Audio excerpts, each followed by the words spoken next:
I have a massive problem. It's huge. See, I saw this video called The Evolution of Pokemon on YouTube, and I thought, oh, that's right up my alley. I'm on Pokemon YouTube. I've got a lot of stuff to say about that. So when I went to ask the owner of the video, the creator, if it's okay to react to it, I had been called out. I sent a DM to NoNats, the creator of the video, and said, hi, would it be okay to react to your history of Pokemon on YouTube video? And they say, that'd be amazing. Go for it. I'd love to see it. But a comment had already said, can't wait for Patterrz to ask to react.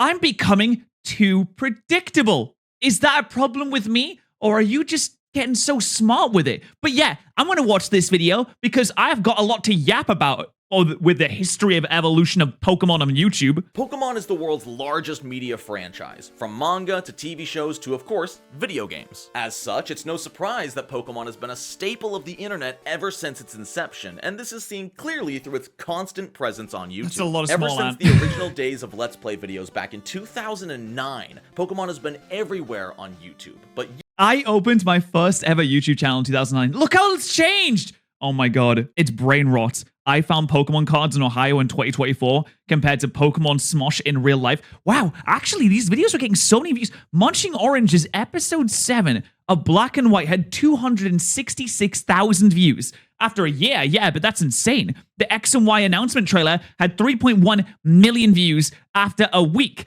I mean, listen, if we're just going off of straight viewage, that's more than I thought it would be. YouTube is not the same platform it used to be. The algorithm is different, the audience is different, and the strategy is different. Yet somehow, Pokemon has withstood the test of time and is still relevant on YouTube over 15 years later.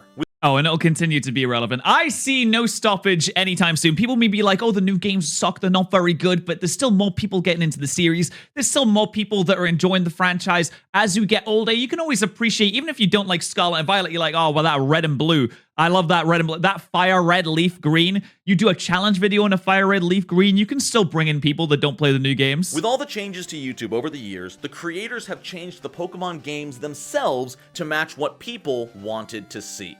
Welcome to the evolution of Pokemon on YouTube. Oh, I'm excited to see this. This is great. So on the thumbnail, we have Alpharad Smalland, Munchin Orange, Shady Penguin, hey, Chugga Conroy, and Peachow.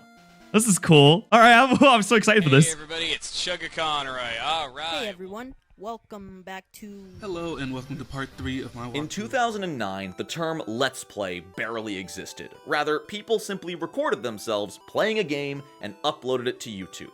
And this took off like wildfire. People felt like they were watching a friend play Pokemon on the couch next to them. These Let's Plays were incredibly popular, and this is seen so clearly by the success of the early Let's Plays by creators like Chugga Conroy. And Super Skarmory and Luroy. I'm not going to get into the Chugga Conroy modern stuff that's happening, but this was the start. I can remember in 2009, even before that, opening my first YouTube channel in 2008 to upload videos. I've closed it. It's gone forever. I wish it wasn't. I had 3 YouTube channels in total. I opened this one in 2011 to start uploading videos. I've been around on this platform for way too long. Back in the day, you had the creators like Maryland and Luroy and Super Skarmory. Then you had Shofu come in, and then you had more competitive people. You had Hayden come in. You had Hardy Tech Yo-Yo, which I think that's how you pronounce his name, come in. His videos were just normal playthroughs of Pokemon games, starting with Fire Red. He simply played the game, start to finish, like a normal person would. The thing that helped him stick out from the crowd at the time was the organization and informative nature of the videos. They were edited down, so unnecessary footage was cut out, and only the important things were left in.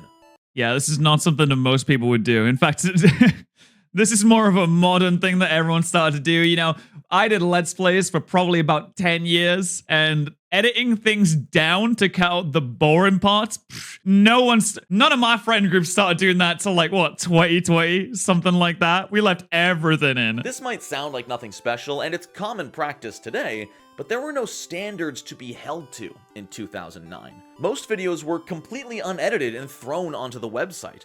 Yep, that's how I did mine. The fact that this creator was not only editing out the boring bits, but also adding in custom screens explaining Pokemon's stats, abilities, evolutions, and more was so far beyond what anybody else was doing at the time. It really is a cut above. Even if you look like 5 years later, I watched an Omega Ruby Nuzlocke video that I did when the game came out. What was that, 2015? And it's so, I'll say it, It's so bad.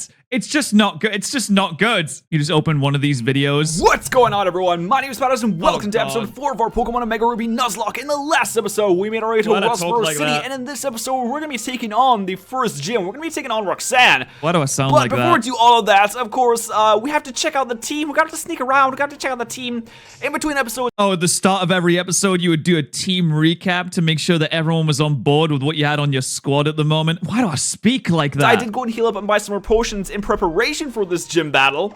I can't do it, man. Plenty Oh, of creators God. got their start during this time. Pokemon was the perfect launching point for a new gaming creator since every playthrough was unique. The Pokemon team would be different, the strategies would change, and it always felt like a fresh experience. That's why people like Nuzlocke so much, because every team is different and every story is unique because you have different things happen at different points and critical hits. I know it may sound not as interesting now. It may sound a little bit boring for people to watch a lot of Pokemon content on YouTube, like, oh yeah, it's just Nuzlocke, but that was what made it so interesting when you started, because it was unique. No one had done it before and it had a cool story. I'm sure we're going to get into like the Jaden part later on with her Nuzlocke videos that really kick things into high gear. But Nuzlockes in general are such a good vehicle to tell a story from. Viewers were also enamored by the personality behind these videos. Creators were already beginning to build followings specifically for their character. Oh yeah, I mean, Shofu's a great example of someone who just has a big personality and people just loved him for it. Some were funny, some were charming, some were easy to watch. Different creators had different performances, and many of these creators used Pokemon to launch their careers. Pokemon videos during this time period were exceptionally slower paced. A full series playthrough could be over 60 episodes long, with each episode running about 10 minutes each due to the old YouTube time limit. Oh yeah, you weren't allowed to upload. You weren't allowed to upload videos that were longer than a certain amount back in the day. 10-minute videos. See, now we have like hour-long essays on, was this game good? I played it 20 years after the release. Was it actually good? Let's go into a 30,000-hour breakdown. This doesn't have anything to do with Pokemon, but I genuinely have watched this Oblivion analysis that came out 2 years ago that is 12 hours long. I'm a big fan of longer videos, I'll be honest. There was no custom thumbnail, no fancy title. The video would just be called Pokemon Fire Red Part 1. But You weren't allowed to actually use a custom thumbnail, which is the image that you see that represents the video before you click on it. You weren't allowed to add your own version until you are partnered with a YouTube network. So you had to sign a contract and get partnered with a YouTube network that would then enable custom thumbnails on your channel.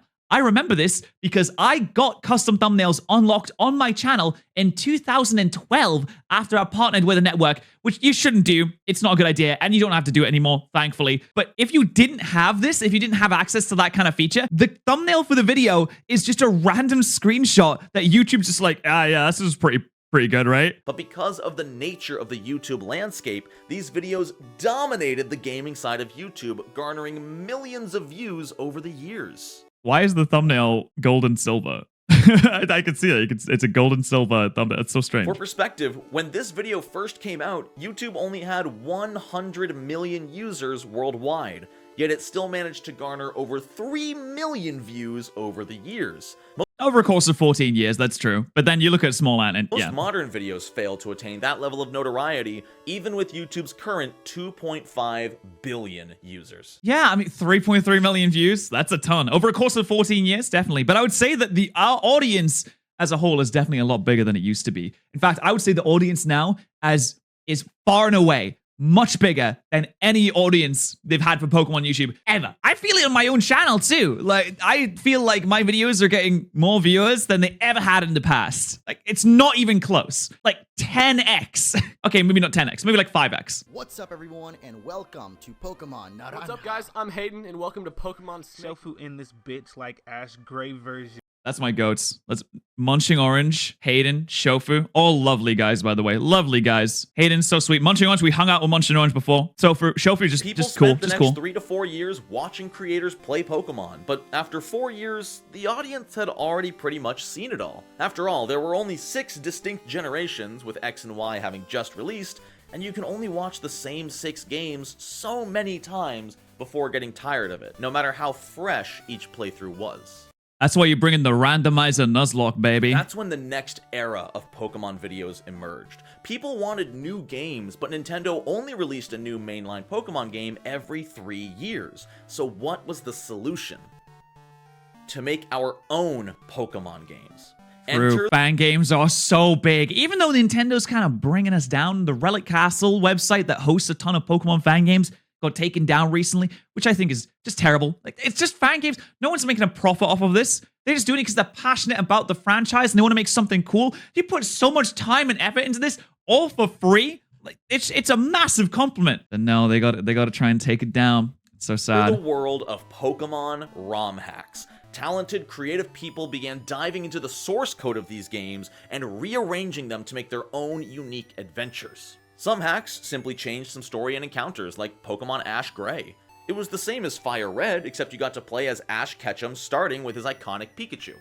It was really cool, though, because it would give you events from the anime There episodes. are also far more ambitious projects like Pokemon Snakewood and Pokemon Naranja. These hacks took the base game and totally revamped them. New areas, new trainers, and even new Pokemon. Everyone jumped on the idea of playing with brand new Pokemon without waiting for Nintendo to release a new game. My favorite thing about this ROM hack arc is that we had a ROM hack arc we had a YouTuber crossover ROM hack arc. I believe the first ever ROM hack that was created for a YouTuber was Tyranitar Tube's Extreme Randomizer. Either it was like XOI or AS or something like that. It was like one of the Gen 6 games, I believe. And then the second one that I know of was Pokemon Subnoodle version that was created for our YouTube channel. And then from that, there was Pokemon 8-Bit Bros version. There was, I think there's one for Dylan. There was one for Christian. There was Faint Fam Edition. There was a lot of ROM hacks that were created specifically for YouTubers to play them by the communities that watch these YouTubers, because there's so many talented people in these communities. I don't know. I feel like I'm a bit of an idiot. I don't really have any discernible skills other than maybe I can tell one good joke, really get a banger out, hopefully once a video. That'd be great. But the people that watch the videos, they code? What? They're artists? Huh? Excuse me? You're so talented out there. The biggest holdup was the difficulty of emulation at the time.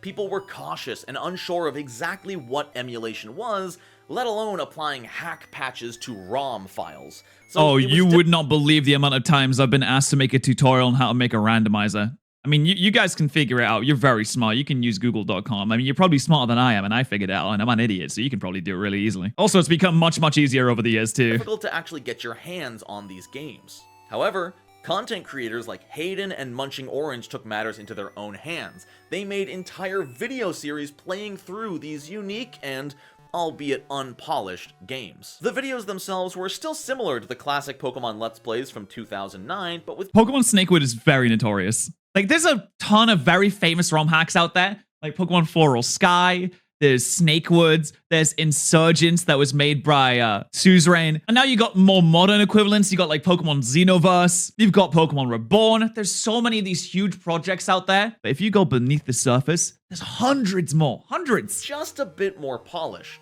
Custom thumbnails were beginning to see use. They weren't incredibly special, but often featured the episode number in the thumbnail along with a relevant screenshot from the video. People flocked to these videos to view these new but unavailable Pokemon games. They'd stick around to see all the crazy new Pokemon that show up. These ROM hack videos never reached quite the same level of buzz as the original Let's Plays of Pokemon, but could still break 500,000 views and had their own defining place in YouTube history. I do think it's important to say that most of these like 500,000 view videos are the part ones. The thing about doing a Let's Play is that the part one goes dummy crazy, and then it's all after that. You usually don't get a part 17 getting more views than a part 2, for example. There's a very steep drop-off after the initial video, which makes people think, oh, well, series-type content is a bit of a tough one since the best episode is always the first one. And then even if the series is so good, there's always going to be a steep drop-off in viewership after that. You're right, guys, it's Game Boy Luke here with Patterrz. What? Everyone, welcome back to more Pokemon. It's me! It's Luke! Shady people, Shady Penguin here, welcome you to the first or second... Shady. Now, during the ROM hack era... Oh my god, I love YouTuber voice. YouTuber voice is so funny. Shady does not sound like that now. Something else peeked its head out of the ground. In Nuzlocke. 2012, a small webcomic gained widespread fame and became a well-known meme in the Pokemon community. This comic would go on to spawn thousands of a brand new type of Pokemon YouTube video, the Nuzlocke Challenge.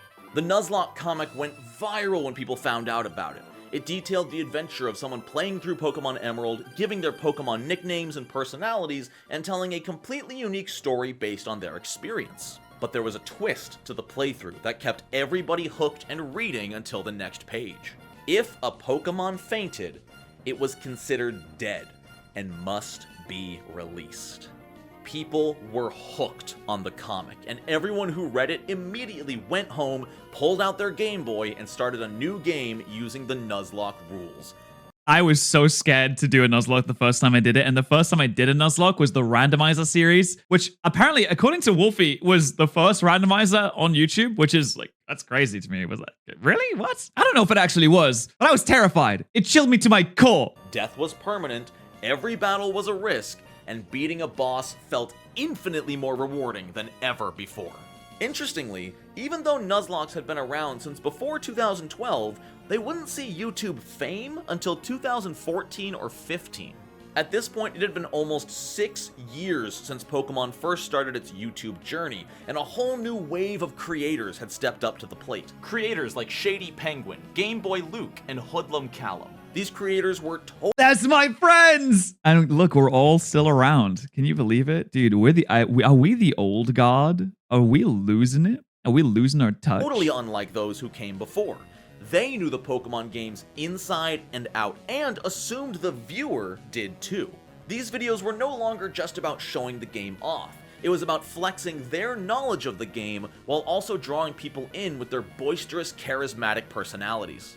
That's so funny that he's saying that we know the games inside and out and we're flexing our knowledge when I do a Then We Fight video in this day and age in 2024 and I'm still like, yeah, I mean, I don't know what this ability does. I've never even heard of it, actually. Loud and charming was the name of the game, and these more modern creators knew it. The high energy of these personas combined with the tense, dangerous nature of Nuzlocke challenges were a match made in heaven.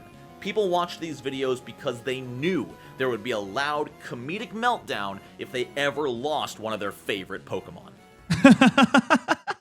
That's so funny. I mean, it's not inaccurate. Go on, Shady. Go on, Shady. You show us. I need to see his reaction.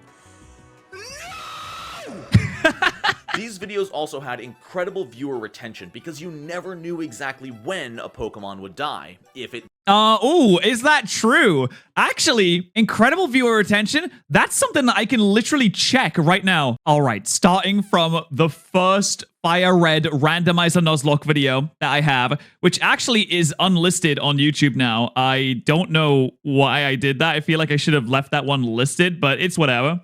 The audience retention was 4 minutes and 32%, which you can see like a big drop off.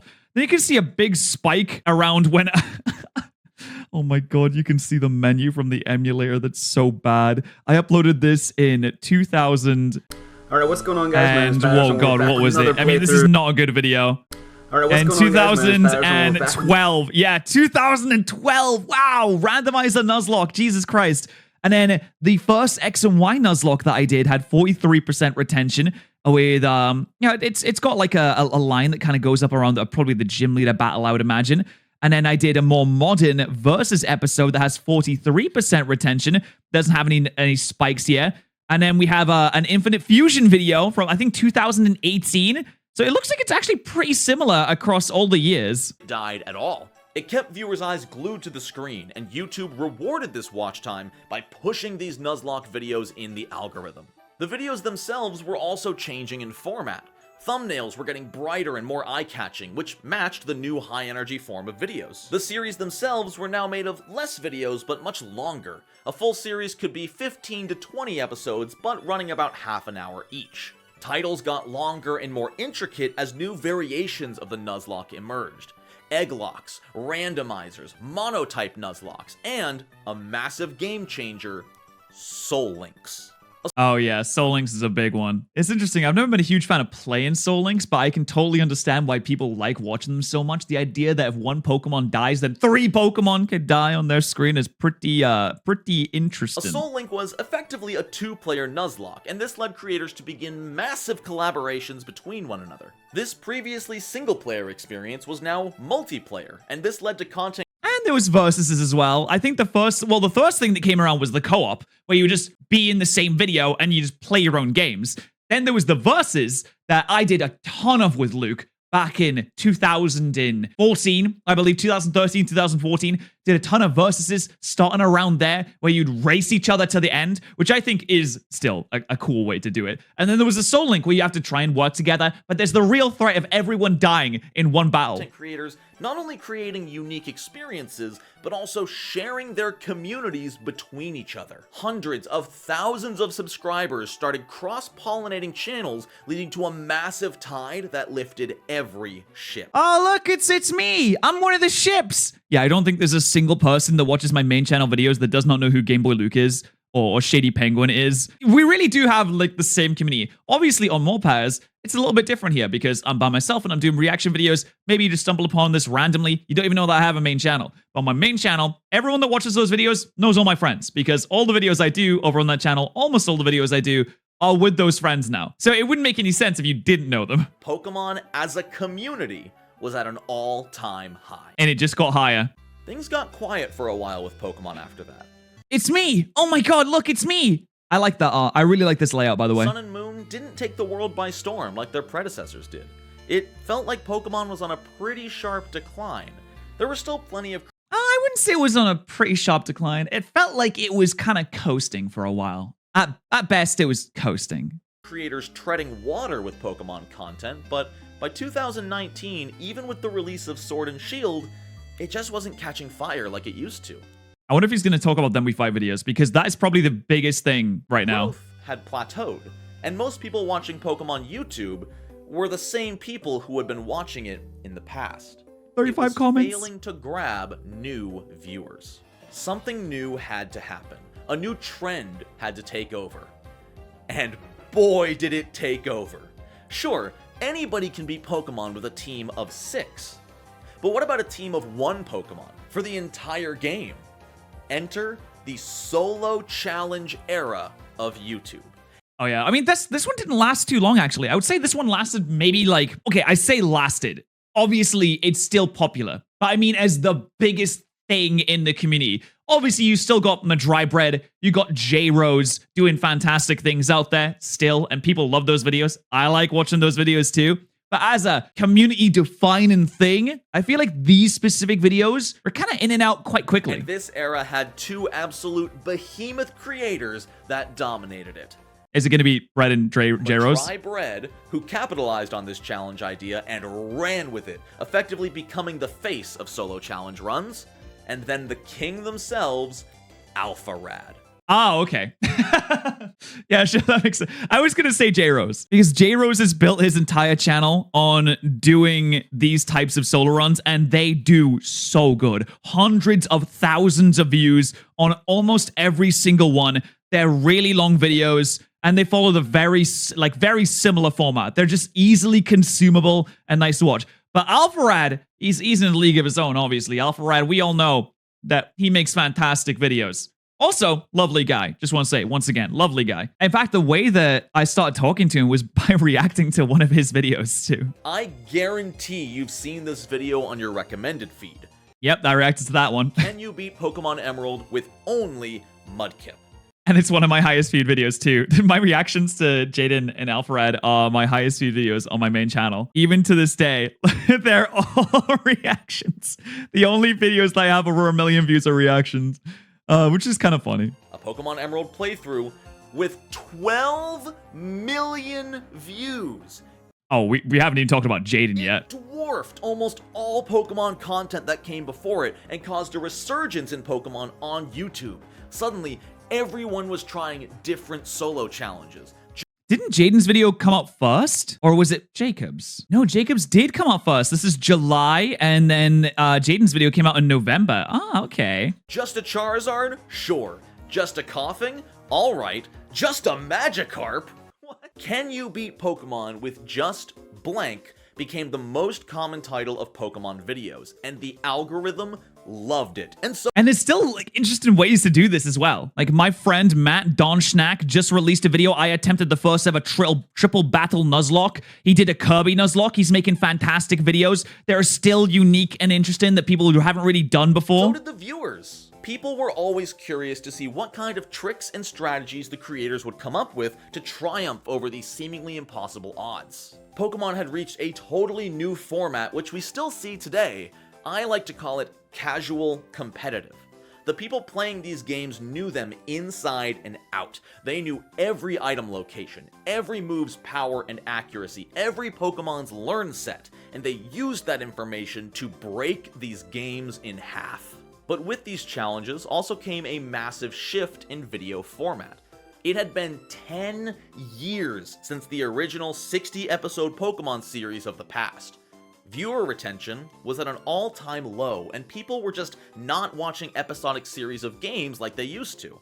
That's true. Series retention and people watching like long-form series was at an all-time low. So why not put a little bit more effort in? Why not make it all in one video? Do like a massive playthrough, put it in one video. That's the kind of thing that people want to see. And add a storyline to it. The story is the most important part. Like, oh yeah, you might have had a Pikachu that was really good against Misty and then your Pikachu fainted. Oh no. But did you have a friend? Did you have a friend that you had battled through Mount Moon with, barely hanging on as you limp out of the exit, only to come to the next gym battle, sure that you'll be able to destroy the enemy, and having the Pikachu die to an untimely critical hit well before its time? No, if you wanted to keep the story's guys on big. your screen, you had to show them an entire playthrough in one video. Every single solo challenge was one video showcasing the highlights of the entire Pokemon game playthrough start to finish, edited down to about 30 to 40 minutes long. This would become the norm for Pokemon videos going forward, and that's still what we see today. I can't imagine what it would be like if people were doing this earlier on. Like in 2012, if you weren't doing episodic series, if there was one guy out there just doing an entire game in one playthrough and doing stuff like this earlier on, oh my god, that'd be huge. Which leads us into our final era of Pokemon on YouTube. The current landscape of Pokemon videos that have been dominating the gaming sphere and capturing views. Smallan's Kaiser Armon video is a crazy thing to look at. I'm so glad it's doing so well because it means more people know what Kaiser Armon is. But goodness gracious me, it took him 1,786 times. He does deserve it. By the million. He deserves all the success it's getting. It's safe to say that Pokemon, right now, is more popular than it has ever been on YouTube from a purely views standpoint. It's funny because he's showing a video from 2 years ago.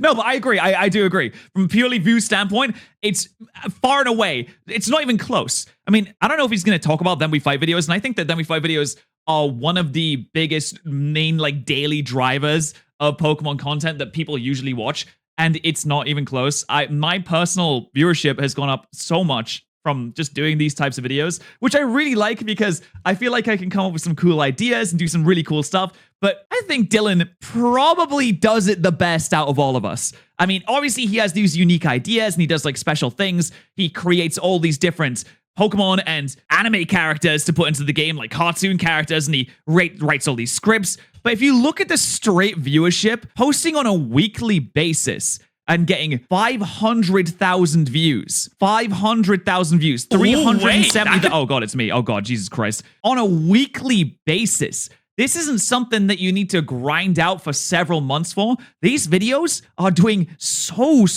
well. They're garnering so much attention. And it's not just Dylan. Dylan has 2 channels where these videos do so well on both channels. And there's a massive community of us.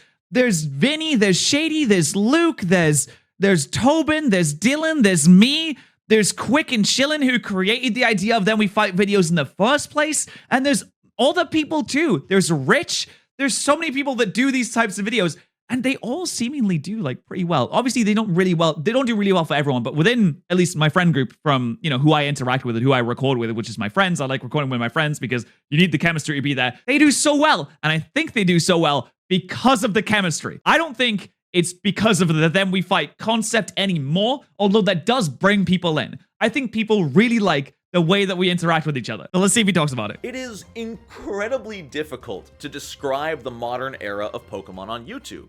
I mean, there's so much going on right now. You've got like M&J TV and John doing their own thing. You got Purple Cliff doing his own thing. You've got the people that are slightly outside, but you know they peep in every now and then, like Point Crow and Alpha Rad and Small Ant that also do other ththings.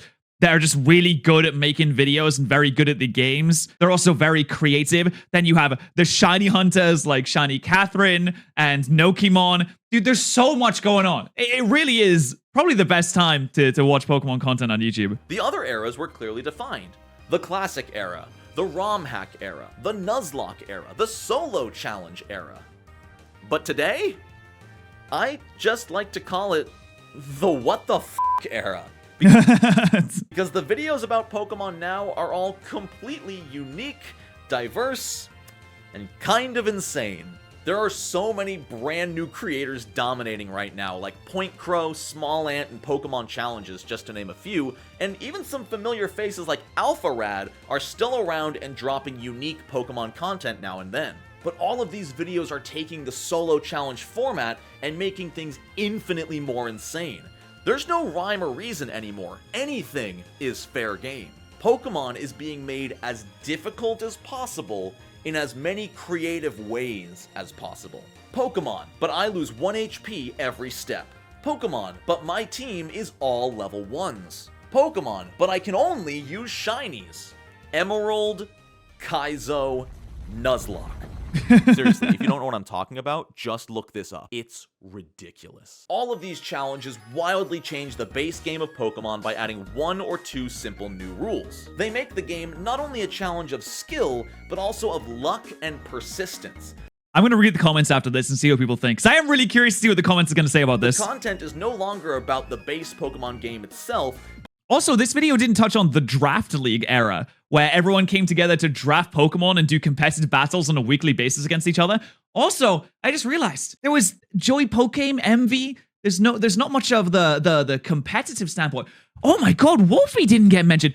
Actually, this is a really good video. I love this video. And it really shows like how much there is going on, because Wolfie he's not even in this. But rather just... And he's like one of the biggest guys. He's like the main competitive player. Then you got the showdown people, the people that record showdown videos like Pokemon. See if the creator can finish the game under these insane restrictions. It just goes to show like how hard it is to encapsulate just Pokemon gameplay on YouTube. And this isn't talking about the anime YouTubers. It's not talking about the TCG YouTubers. It's not talking about anything outside of just the video games, and it's so hard to encapsulate all of that because there's so much going on. These challenges often take dozens of hours and sometimes over 100 attempts.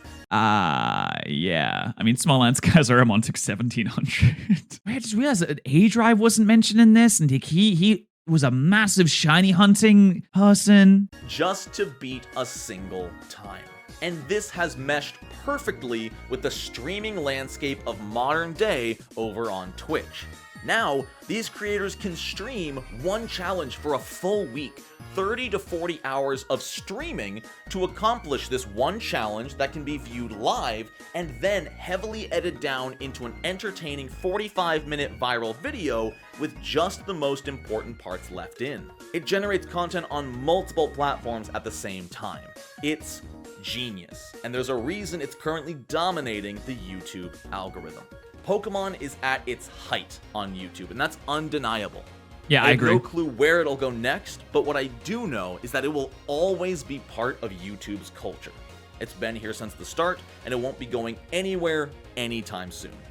If I've learned anything from making this video, it's that people will always find ways to make Pokemon harder, more interesting, or just plain different. Also, just so I can be clear, there are plenty of other micro-communities of Pokemon videos that emerged over the years. Things like top 10s, the competitive battling scene.